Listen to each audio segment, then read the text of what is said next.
Good morning. Welcome to our Mobility for Maximo session and discussion.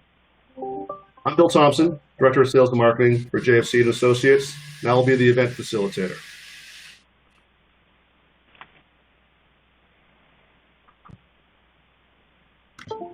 Thank you, John. Just a few comments on the webinar overview. This session is being recorded, so if you need to break away, we will have this link provided to each registrant and attendee. The presentation deck will be sent to all registrants following the conclusion of our session this morning. Question and answers is open throughout the event. If you look on your left-hand margin, you'll see a Q&A with a question mark icon. Just click that and submit your questions and or comments. We, a one-way narrative is dictation. We're looking more for a discussion today, and we're prepared to address, answer, and discuss your questions and comments on mobility challenges or challenges. As I said, submit Q&A to the panel on the left side of the margin. And John, can you go to the next slide, please?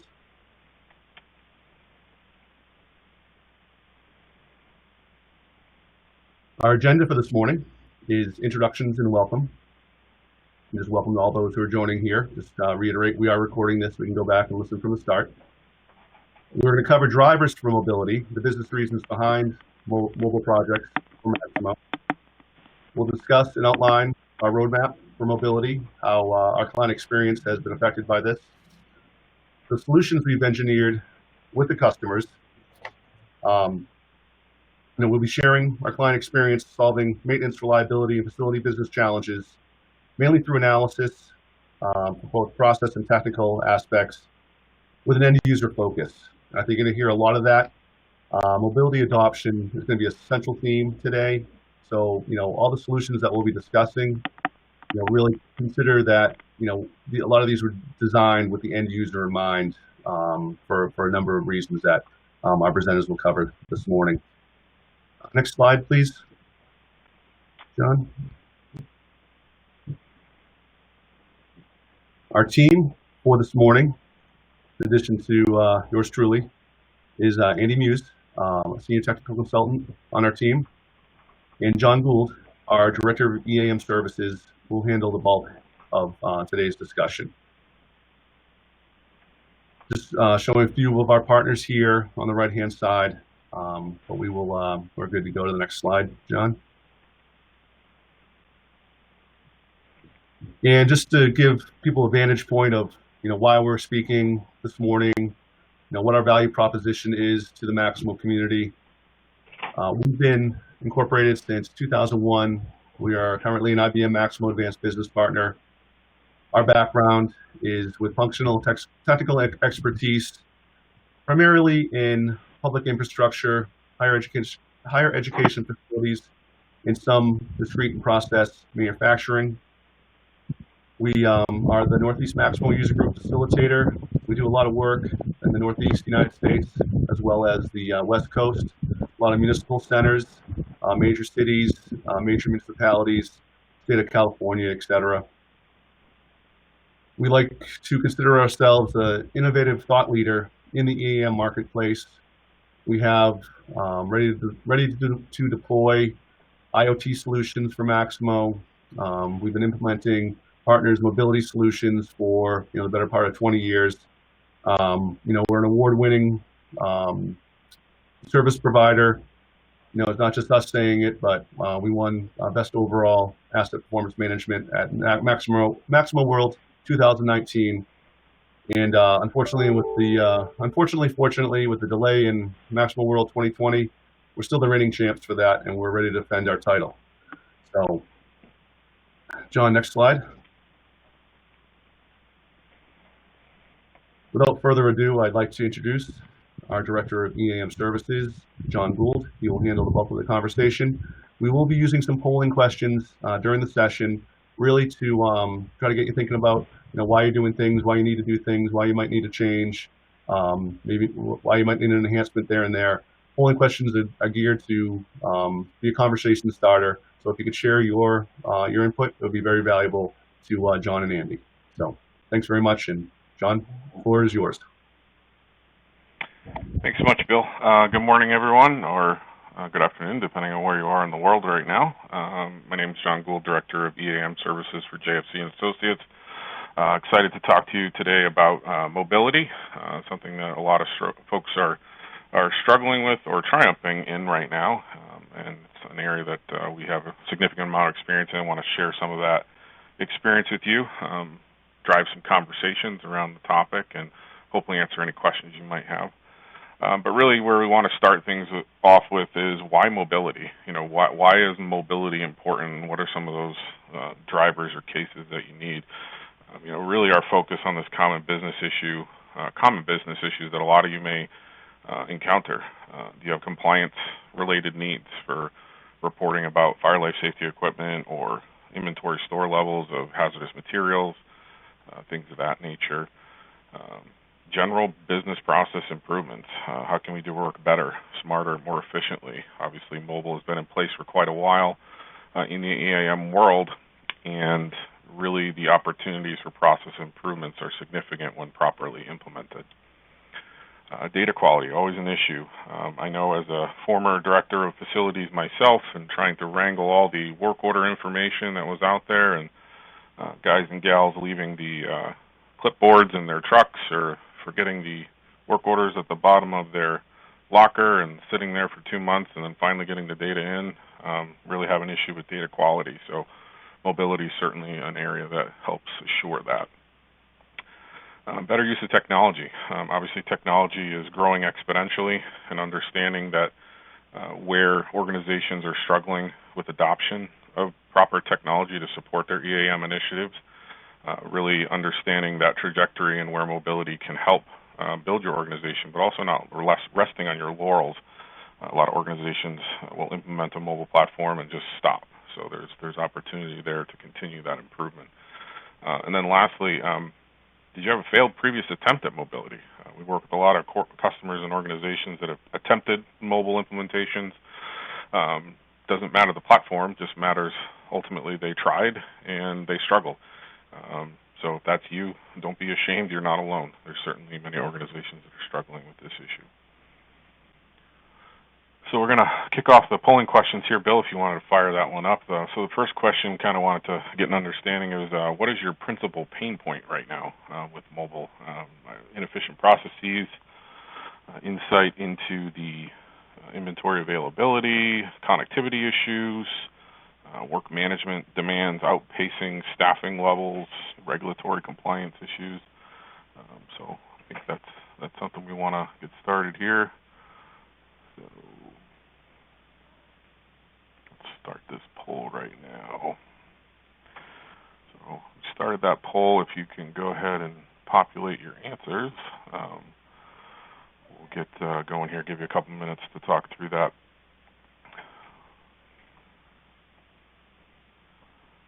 Seems like we got a pretty steady eddy here. Let's pull this over so you guys can see where you're all responding here right now. Yeah, so we're seeing some work management as kind of like a main driver. Obviously, this COVID situation we're all dealing with, and balancing staff availability and new cleaning routines and work management challenges there. Absolutely. So it's good to have that information. We'll talk a little bit more about that towards the end of our presentation. All right.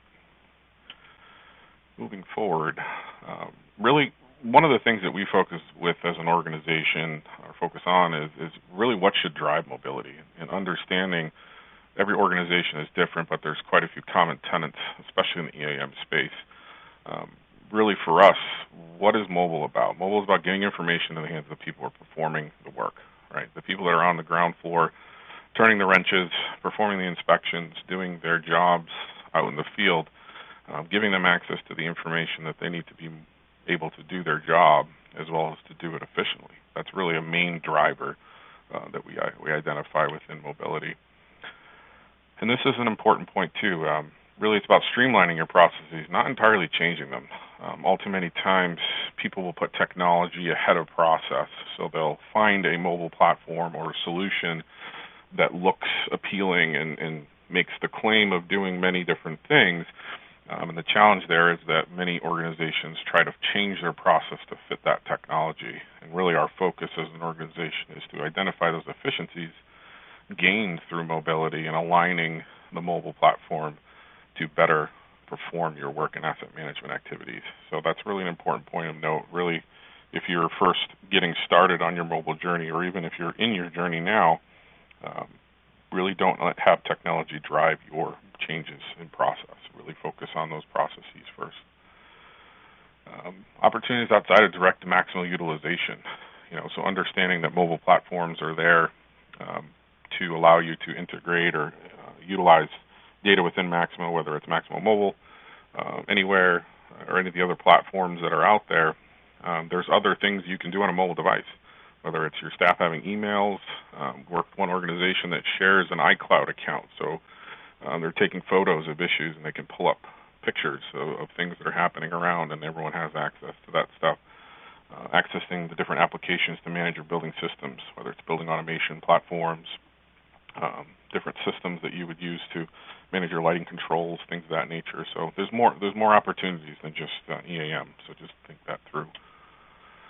And then really as an organization, we focus on challenging the most powerful phrase in the English language. And I think most of you, either you've heard me say it or you know what it is, but we've always done it this way, right?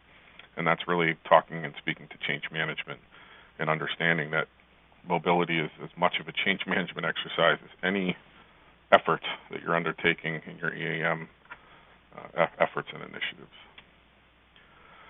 So let's talk a little bit about a roadmap, and understanding how we approach mobility projects and understanding where organizations would really start to focus. And we really break this into three tenets. The first tenet being people, right? So this is the fundamental need of what we're trying to accomplish is really engaging the right people on your teams. Don't just take the seasoned veteran who understands everything about mobile technology and have them as the decision maker. Include the folks that are really averse to those types of new technologies and changes, because they're going to give you some insight and help you develop a solution that better fits the needs. I see this failure all the time across functional teams, from the end users to the IT leadership. Many times organizations will focus on it as an IT project, others will focus on it as a functional project with IT support, but really having that engagement across both business units is critical, and that conversation needs to start early in the process. And speaking of process. So people first, process. Define then develop. Really, this is something that you need to understand what your processes are, identify where those gaps are, and then focus on development. And really avoid the trap of architecting solutions during discovery. Trying to fit a solution to your business problem as you're going through this discovery phase is something you really want to avoid, and it really can tend to pigeonhole you into a solution that really isn't architecting the full need. And then within process as well, many times in the EAM world and the consulting side, we're really taught and teach to work towards the 80-20 rule. Try to develop the solution around 80% of the functional need. That 20% is where you're going to spend 80% of your time. You really need to avoid that, because particularly within mobility efforts in the EAM space, that 20% is typically where you're going to run into problems when you try to deploy your solution. So you really need to understand the full breadth and depth of the issues that are affecting your organization. When you talk about concepts like work management or inventory management, you really need to dive in deep and really understand those processes very well before you can look to solution architect a mobile platform or a mobile implementation that works. And then lastly is technology, right? So you really want to focus on aligning your process with the best mobile tool to support your business. It's one of the points with JFC is that we don't recommend or advise one platform for another. We really want to make sure that your tool, because it is a tool in your toolbox, is the right tool, right? And in many cases, there may be conceptions about what the right tool is, but once you define those processes, understand what you're trying to accomplish, the tool will present itself. And then within that as well is considering all areas of impact around technology. So dealing with things like device management software. Who's going to manage the physical devices themselves? What happens if they're lost or stolen? What's your replacement and lead times? Design obsolescence. Apple is known for this. The devices you're buying today may not be worth or even available to purchase in a year or two. So understanding how that should make and drive some decision making with the type of platforms that you're purchasing, focusing on systems that work across a multitude of different devices, things of that nature. So really this is our approach when we engage with customers on clients on mobile projects. It's really important that we take these three areas into consideration, and that's really what's going to get you that successful adoption in the future. All right, so we're going to go ahead and start up our polling question number 2 here. All right.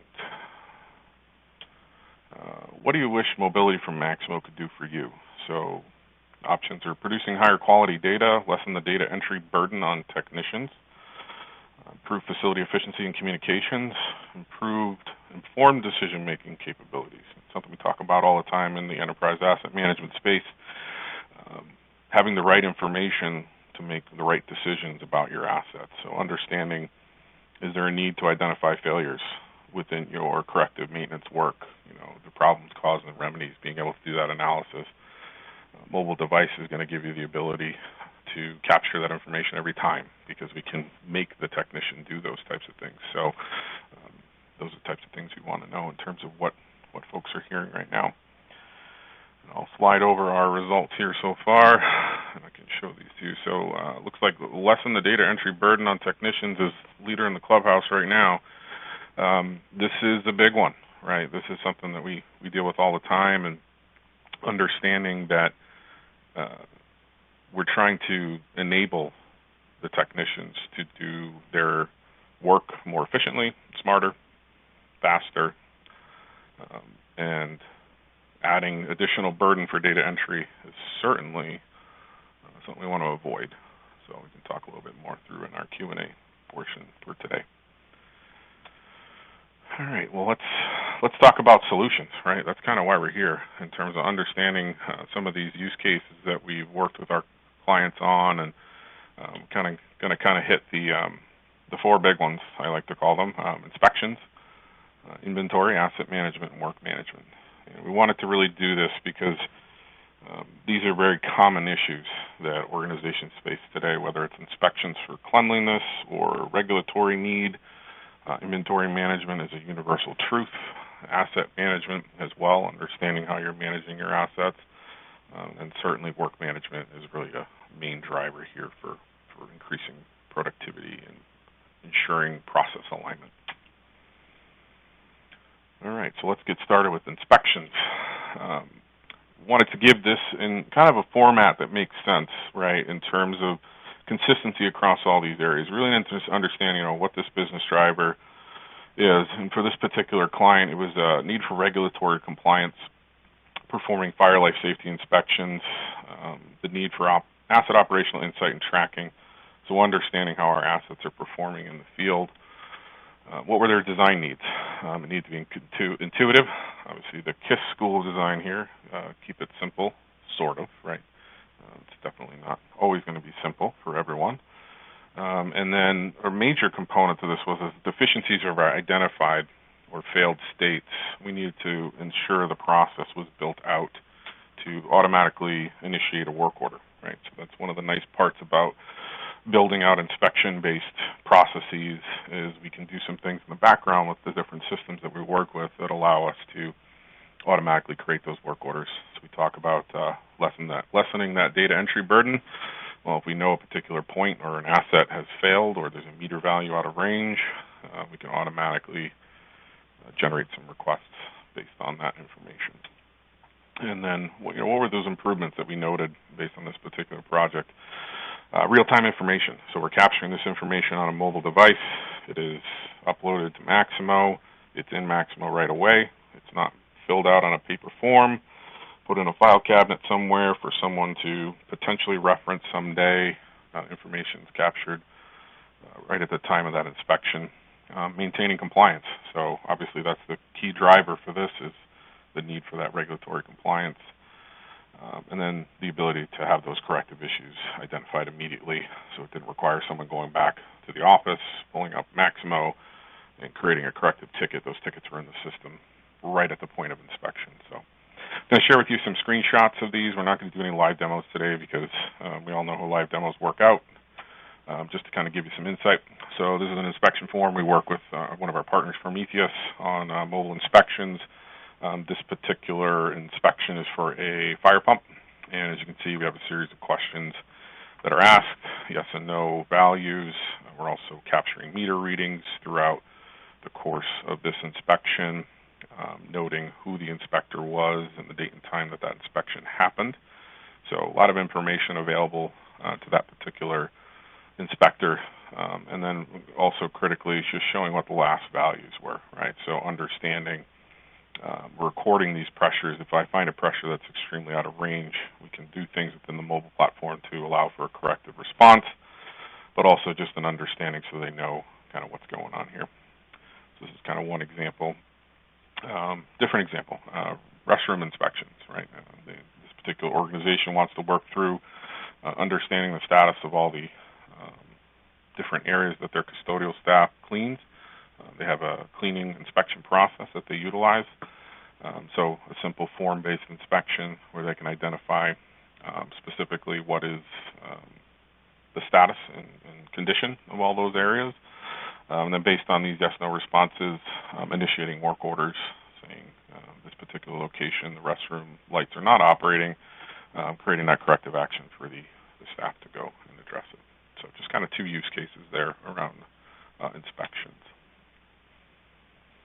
Inventory, big one. This particular customer, client that we work with, their major challenge was the staff making the trip to the job site, figuring out what was wrong, walking down sometimes half an hour to the storeroom, only to find that the parts were not available. And then that half an hour walk back, and all of a sudden they just lost an hour of productivity.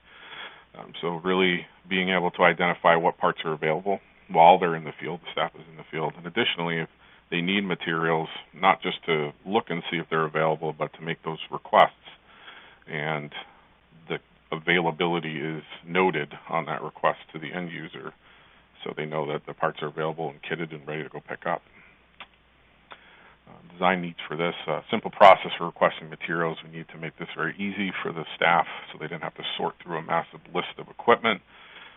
And really, the design was about keeping staff working until the materials are available. So I'm certain, and for the folks that are on this call, this is an issue that you deal with every day if you haven't implemented something already, where, you know, how much lost productivity do you have for people? We use the term windshield time in the facilities world. Wasted trying to source materials. So this is a significant improvement for this particular client. Really that improvement noted here is just the immediate insight and parts on hand. You know, having a formalized request for materials process in place that didn't involve a clipboard or a pad and a pen or a note left on the storeroom clerk's desk. I think I'm speaking to the masses here on that one. And then increased productivity. So in terms of calculating a return on investment for something like this, taking an average person working 1 hour a day wasted on sourcing materials, and you have a staff of 12, you're at 1.5 FTEs in 1 day of increased productivity. So just think about where that can have an impact in your organization, particularly with staffing needs and dealing with work management, prioritization, things of that nature. So some screenshots of what we worked with here, you know, just understanding, keeping it simple, right? So identifying what the primary commodity was, the item. So as these drop downs work within the system, the descriptions are available as well. How many do they need? When do they need to buy? You know, maybe they don't need it today. Maybe they're going to go back to that job site on Friday. And then, you know, within the actual work order itself, just a very simple location for material requests so they can go in there and start that process. This particular customer really wanted to make sure that it was simple. Their staff could quickly identify what they need, when they needed it by, and then really be in a position to maintain working on other stuff if the parts weren't available. So just kind of some examples of keeping it simple. another inventory example, because this is a big area that folks struggle with all the time. This was a very interesting project. This particular customer had over 30,000 items in inventory in Maximo, and they struggled with barcoding the items in bins in their different storeroom locations within the facilities. They had barcodes on everything, but it was barcodes from legacy systems, barcodes from the manufacturer catalog list or the supplier catalog. All the items were in Maximo, and they were all correlated, but the barcoding issue was really a business driver for this particular inventory project. They needed to issue inventory to work orders and staff, and needed to be able to quickly and efficiently do that. So design needs here were, keeping this process simple, right? So ultimately, we don't need to have the storeroom clerk know, is this a catalog item? Is this a Maximo item number? Is it a legacy system item number? Really based on what they're scanning, we're going to be able to help them along. So scan, identify, and move on. Really, that was the mindset there. And then really just making sure that process was the same regardless of what the barcode was. So they are making an effort to standardize all the barcodes within their inventory storerooms.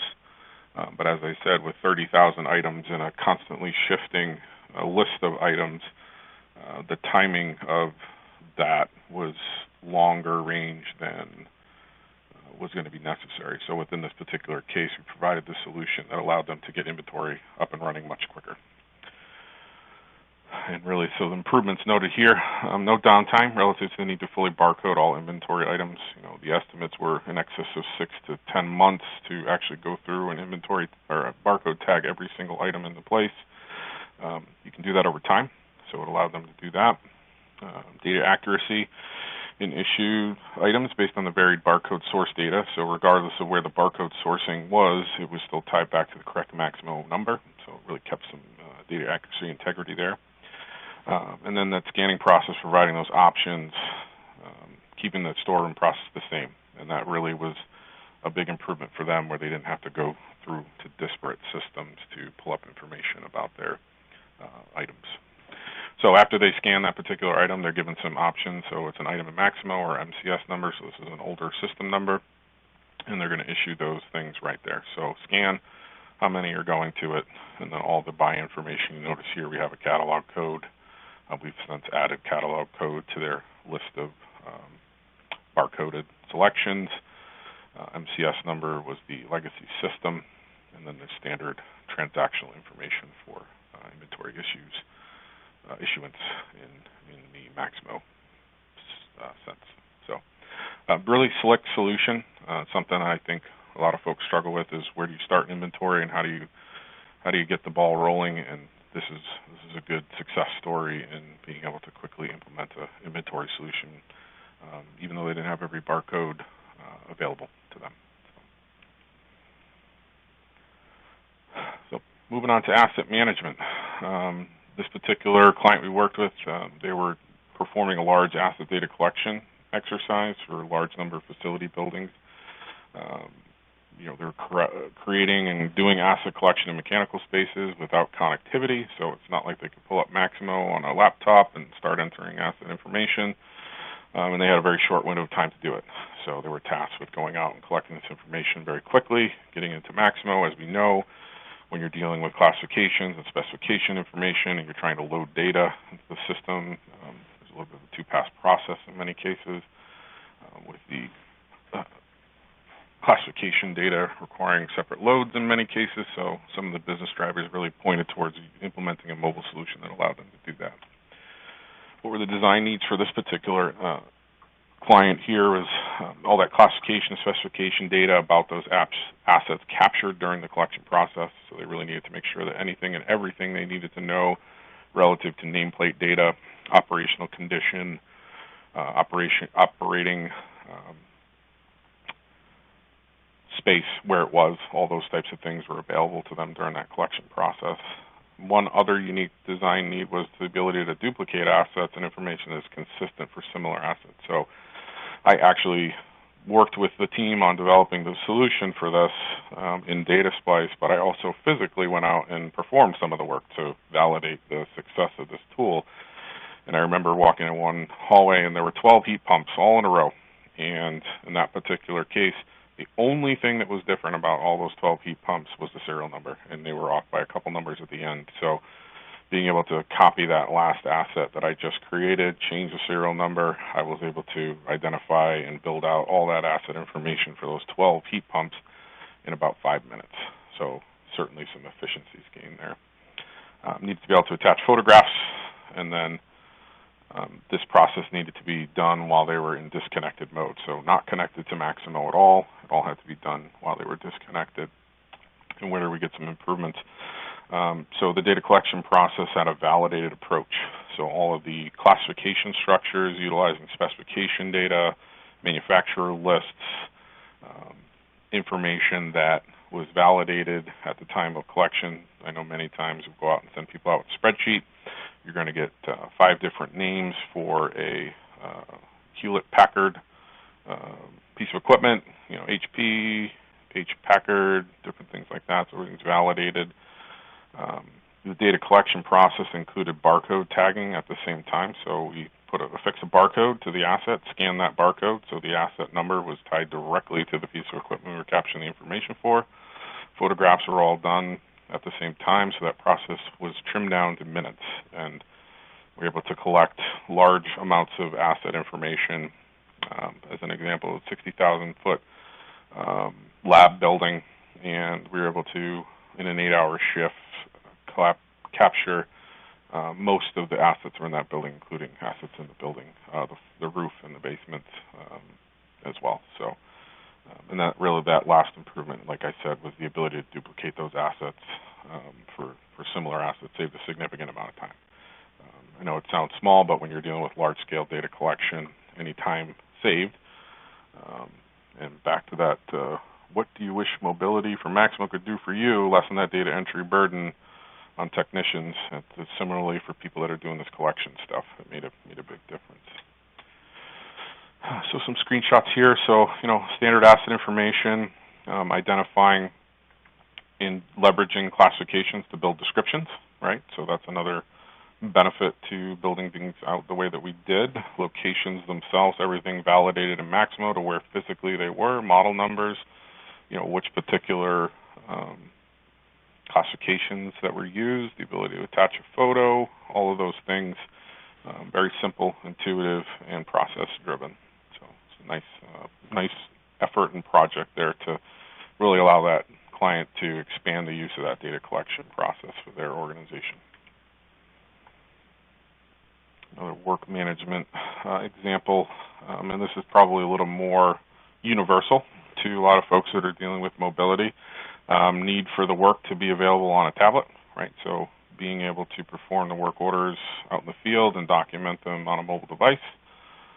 Labor reporting captured at the time of work. I know this is a major issue for a lot of organizations, is I'm going to fill my paperwork out at the end of the day, or whoops, at the end of the week, and how long was I there again? Really starts to affect more than just labor entry, right? We talk about how Maximo leverages and rolls up cost reports, right? Maintenance cost roll-up report. You run that report and you identify all the labor that was performed on that piece of equipment, and your labor hours aren't accurate. You're really not getting a true test of what that asset cost is, and ultimately you may be making decisions about replacement that are unnecessary. Documentation of follow-up work, new deficiencies identified, so being able to quickly generate a new request based on a deficiency noted during a preventative maintenance activity. Those are really the primary drivers for this particular client. Design needs. So the real focus here is on process flow. So within the process and managing the work orders out in the field, forcing the user to enter logs for certain statuses or failure reports upon completion, labor reporting when necessary. So not being able to complete a work order until your labor hours are entered. So that's some of the nice components about leveraging mobile tools, is you can take those business requirements and those business process needs and really provide that same flow within the mobile platform. And then one other concern for them was labor reporting summarization for accuracy. So this particular client needed to tie all of their labor hours into their payroll system. So all the staff that worked had to account for their 40 hours a week on a Maximo work order, whether it was an overhead work order or actual work orders, corrective and preventative. So we needed to make sure that the staff had the ability to see where they were at on a given day and for the week. So that was something that we were able to provide for them. And then what types of improvements did we note here? So all the work is now documented on a mobile device at the time of work. This particular client also works in the capacity to bill back their tenants in their facilities. So accuracy and net reporting was significant to be able to really identify how long it took to do things, and the billing process was a lot more streamlined. And really that is a result of reporting it at the time the work was done, so not remembering at the end of the week, how long was I there again? So that really gave some more accuracy to the work that was being done. And then this labor hour integration with the payroll system was a significant improvement in relation to loss and productivity. A couple of the sites that I work with directly out there, they had one computer that at the end of the day, their shifts end at 3:30. The 12 staff would show up at about 2 o'clock, and they would wait their turn to sit down at the computer and type in their work order hours, and that no longer needs to happen because now they're doing that out in the field. So similar situation, you take those 12 people, give them an hour, you got a 1.5 FTE improvement. When you multiply that out across a large organization with almost 500 people in this position, you're talking about significant savings. So that's one of the improvements that we noted there. So things within here, simple things, right? So we have our work order information here for this particular technician. When was the last photo taken? When was the last log entered?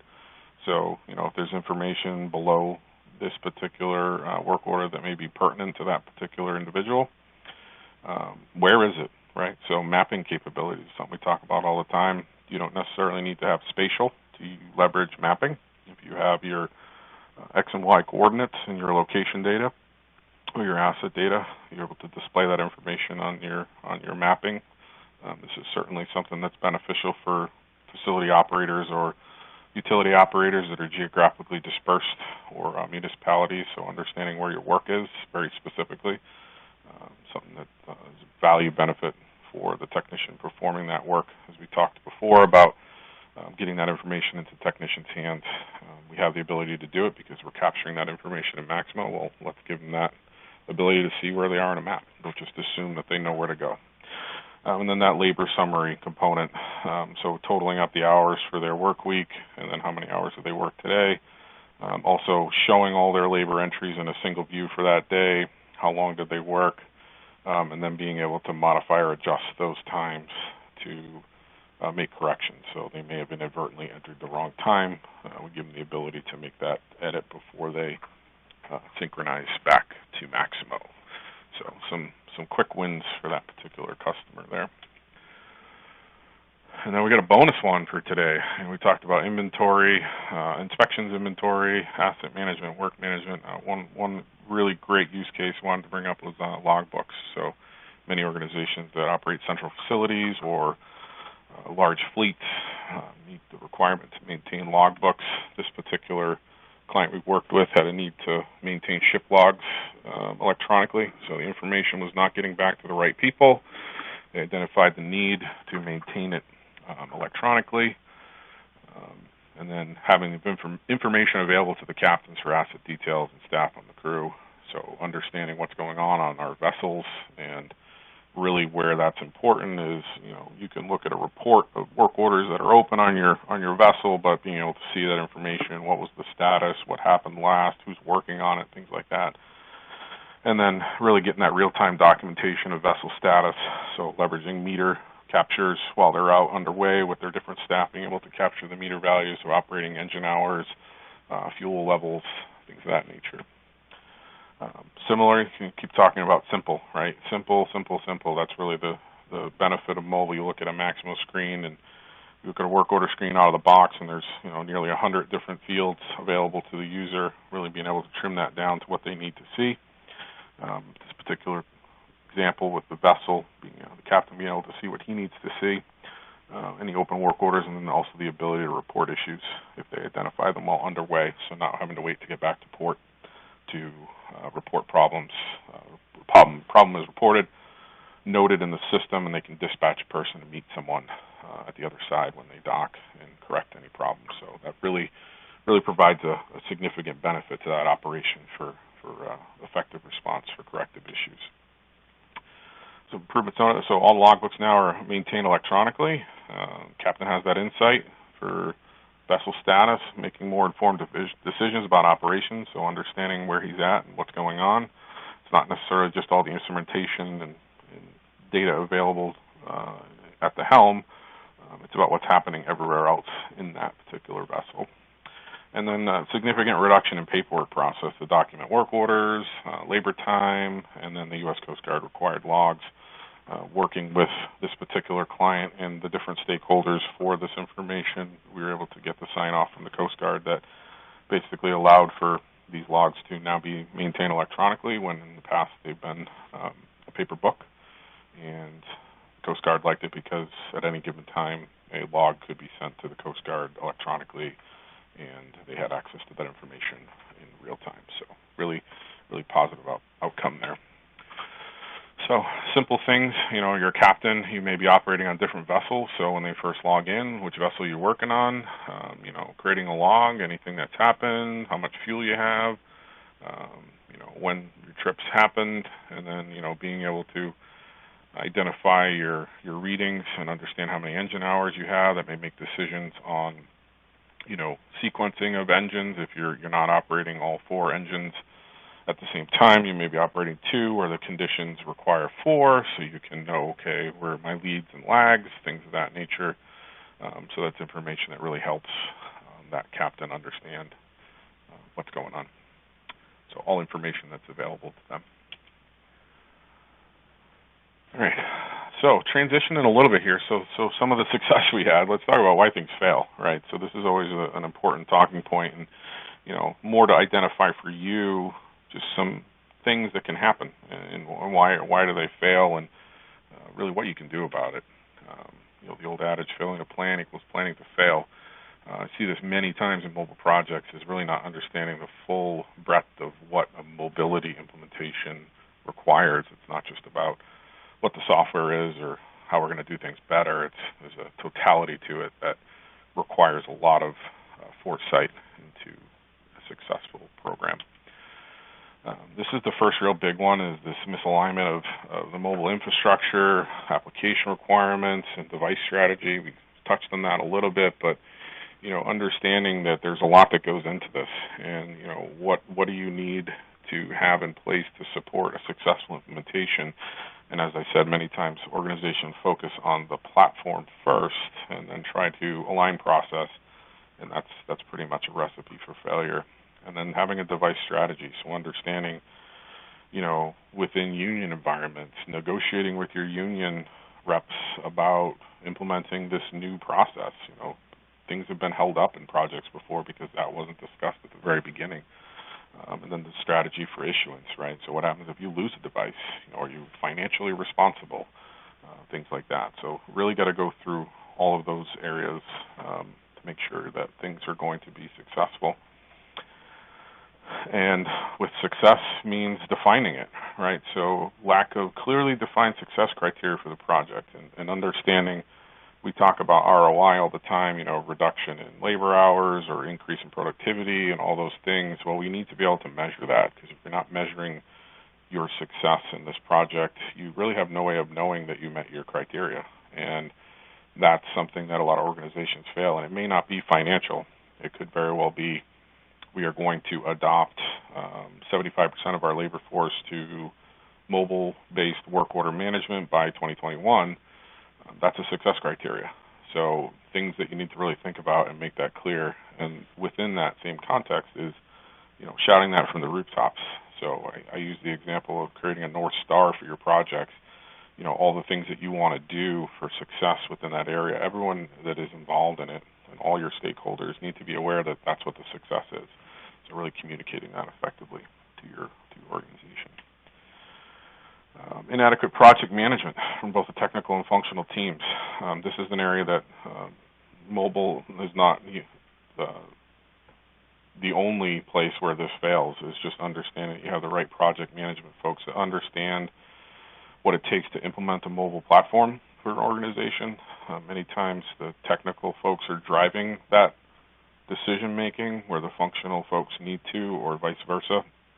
So really in having the right project management team in place on both sides to ensure that they're working towards a common goal. And then lastly, or not necessarily lastly, budget considerations. Not necessarily the procurement of licensing, but the actual devices themselves, the device management software, and then lastly, configuration requirements post-implementation. So a lot of organizations will leverage a consultant like ourselves to help and assist on implementing that platform.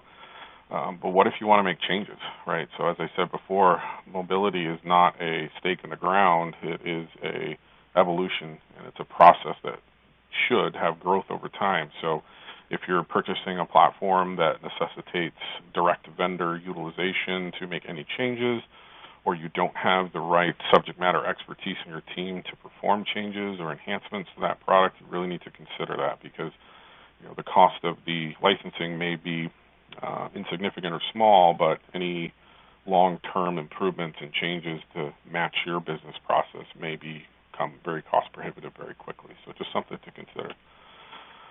And lastly, and most importantly, is a lack of change management.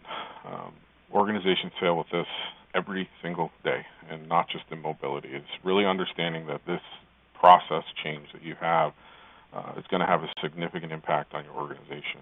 And we as an organization focus on enabling our clients and customers to have the right tools to be able to successfully adopt these programs, involving the right people at the right time, understanding that there are ways in which you can effectively train people to utilize these tools, giving them the right collateral after the fact, after training is done, providing videos, providing training guides, really understanding that everyone learns differently. So those are things that we focus on, and why do you want to avoid those? Why it's important that you note this is really most mobile projects fail as a result of this very last line item here. So what's our focus, right? In terms of mobility projects, we really begin with the end in mind. What's your desired outcome? What is that success criteria? We say begin with the end in mind. We also say begin with the end user in mind, right? So put ourselves in that technician's shoes, and I think that's something that we've been very successful with. Having come from industry and having actually pushed the buttons and turned the wrenches, we understand the impact that these things are going to have on your end users that are going to be using them. So really begin with that end in mind. Really clearly establish requirements for both the functional need and the technical requirements. So this is really where leveraging a consultant, and I'll get on the soapbox for a second here. Typically, organizations haven't done multiple mobile implementations, right? So there's a lot of lessons learned to be gained from working with a partner who understands what these types of projects entail. Having the experience on the functional and technical side is really something that we pride ourselves on. So we're able to elicit those requirements, identify those gaps, align process, and then translate all those needs to our technical team. And we have a pretty good track record here, I would say, of getting these projects off the ground and having them be very effective for these clients at the end of the day. And this is one that people argue about all the time, but I'm a big proponent of proof of concepts. And proof of concept or proof of delivery is really something I prefer to call it. And really why it's important is that if you have a large organization and you're looking to roll out a massive change, right? You're talking about shifting from paper to mobile. You want to make sure you get it right? So taking a set of users to validate those things that you've done, the design changes you've made, elicit feedback, get those lessons learned, and then release. When you do your final release to the larger group, you're really in a position to say that, we've really been mindful of the entirety of this process. We're putting our people in a position where they're going to be successful, and really that's why that proof of concept is important. Some people argue that it's not as important, but I'm a firm believer that for successful adoptions, if you can work out any of the change management challenges or kinks, you're going to be better served.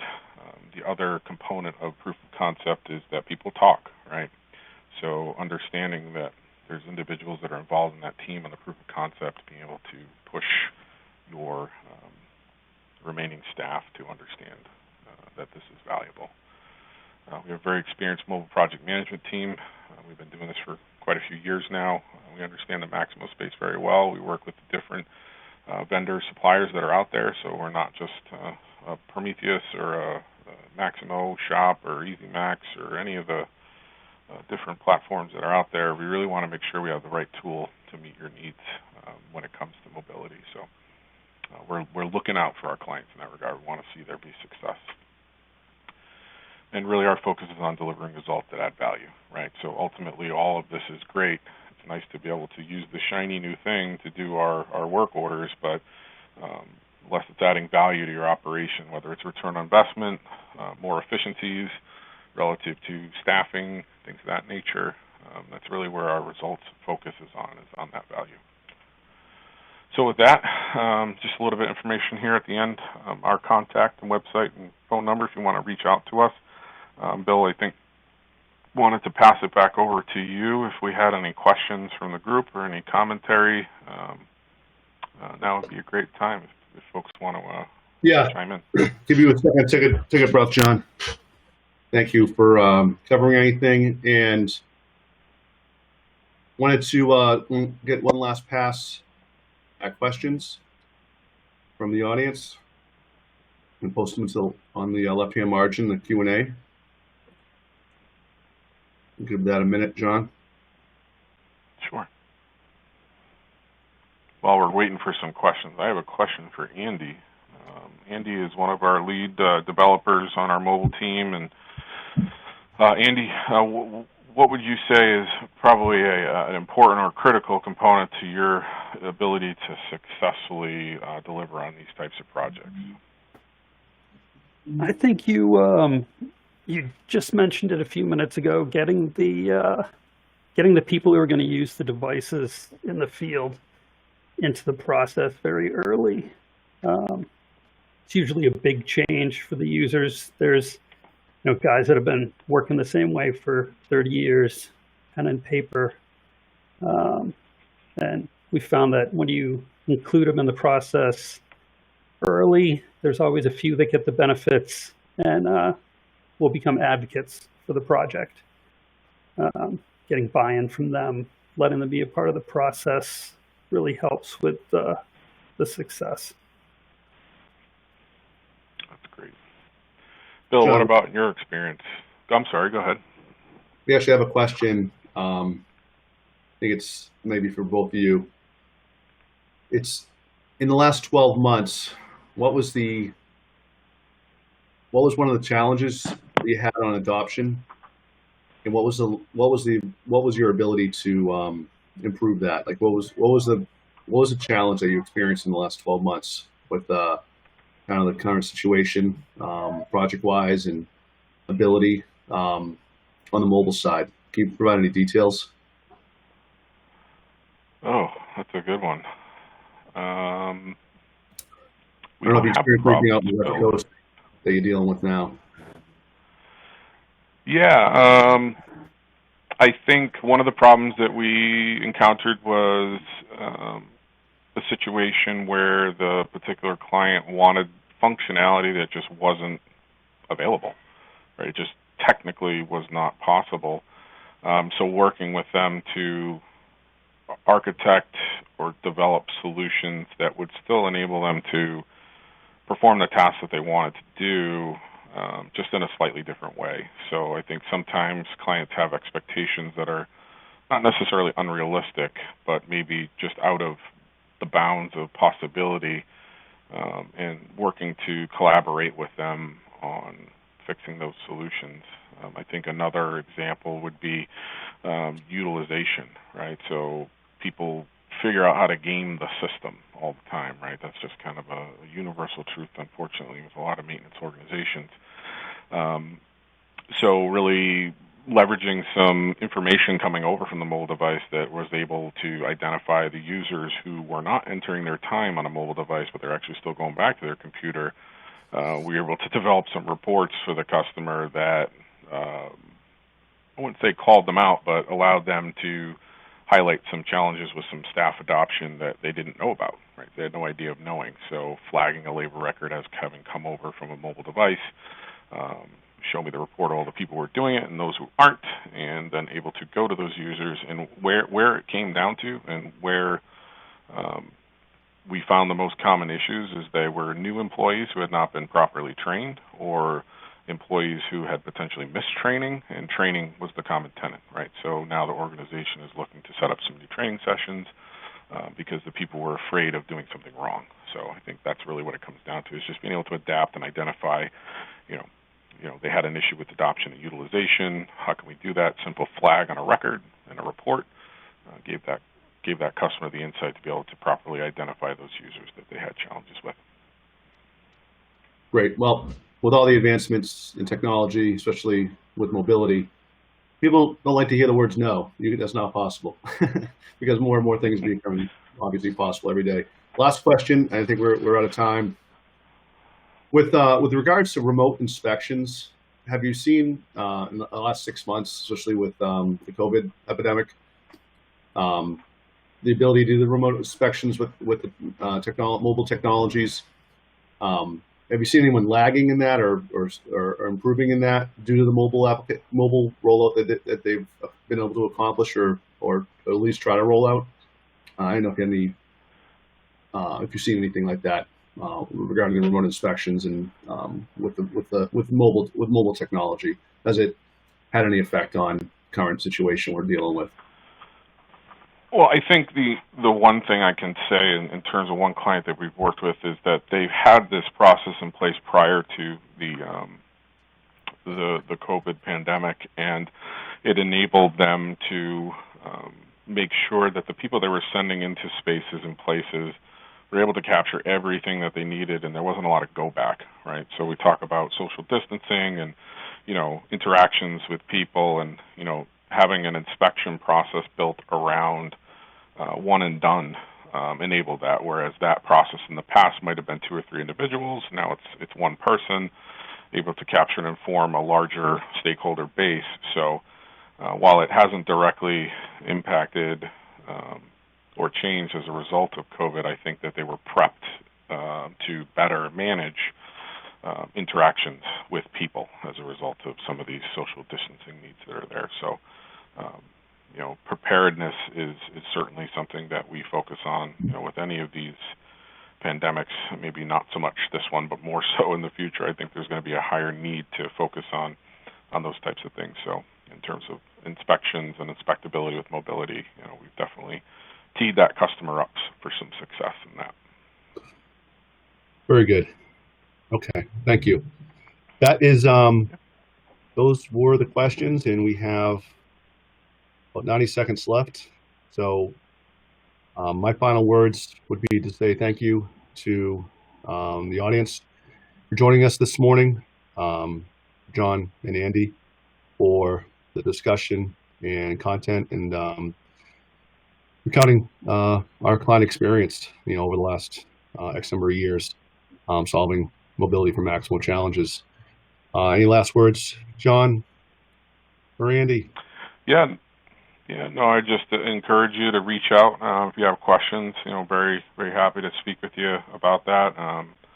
I know this is an area that affects a lot of folks, and at the end of the day, we have a pretty proven track record on delivering solutions for customers with unique problems, and look forward to those opportunities that you have that we could partner with you on addressing.